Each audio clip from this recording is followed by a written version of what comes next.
Chapter 12.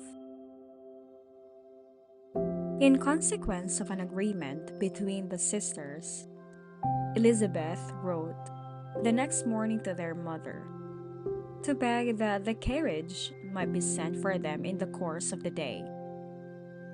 But Mrs. Bennet, who had calculated on her daughters remaining at Netherfield till the following Tuesday, which would exactly finish Jane's week, could not bring herself to receive them with pleasure before. Her answer, therefore, was not propitious, at least, not to Elizabeth's wishes, for she was impatient to get home. Mrs. Bennet sent them word that they could not possibly have the carriage before Tuesday, and in her postscript it was added that if Mr. Bingley and his sister pressed them to stay longer, she could spare them very well. Against staying longer, however, Elizabeth was positively resolved, nor did she much expect it would be asked, and fearful, on the contrary, as being considered as intruding themselves needlessly long.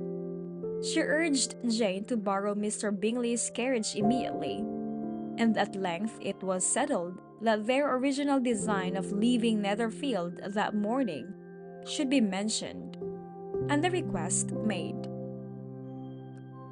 The communication excited many professions of concern, and enough was said of wishing them to stay at least till the following day to work on Jane.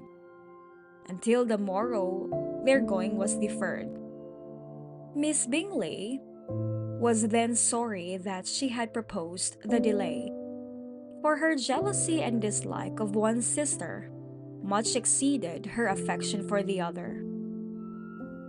The master of the house heard with real sorrow that they were to go so soon, and repeatedly tried to persuade Miss Bennet that it would not be safe for her, that she was not enough recovered.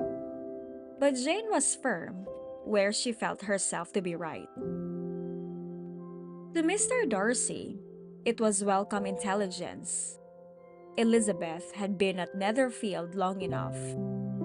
She attracted him more than he liked, and Miss Bingley was uncivil to her, and more teasing than usual to himself. He wisely resolved to be particularly careful that no sign of admiration should now escape him. Nothing that could elevate her with the hope of influencing his felicity. Sensible that if such an idea had been suggested, his behavior during the last day must have material weight in confirming or crushing it. Steady to his purpose, he scarcely spoke 10 words to her through the whole of Saturday, and though they were at one time left by themselves for half an hour, he adhered most conscientiously to his book and would not even look at her.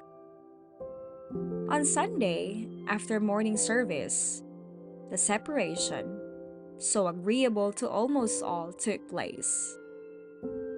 Miss Bingley's civility to Elizabeth increased, at last very rapidly, as well as her affection for Jane, and when they parted, after assuring the latter of the pleasure it would always give her to see her either at Longbourn or Netherfield, and embracing her most tenderly, she even shook hands with the former.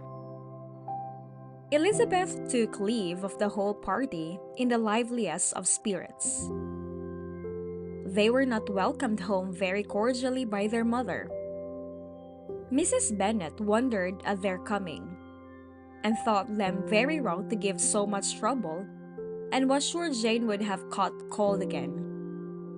But their father, though very laconic in his expressions of pleasure, was really glad to see them.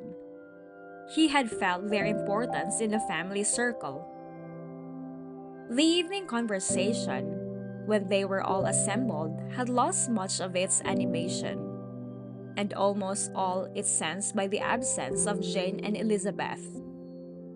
They found Mary, as usual, deep in the study of thoroughbass and human nature, and had some extracts to admire and some new observations of threadbare morality to listen to.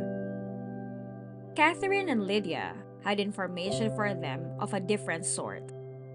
Much had been done and much had been said in the regiment since the preceding Wednesday. Several of the officers had dined lately with their uncle, a private had been flogged, and it had actually been hinted that Colonel Forster was going to be married.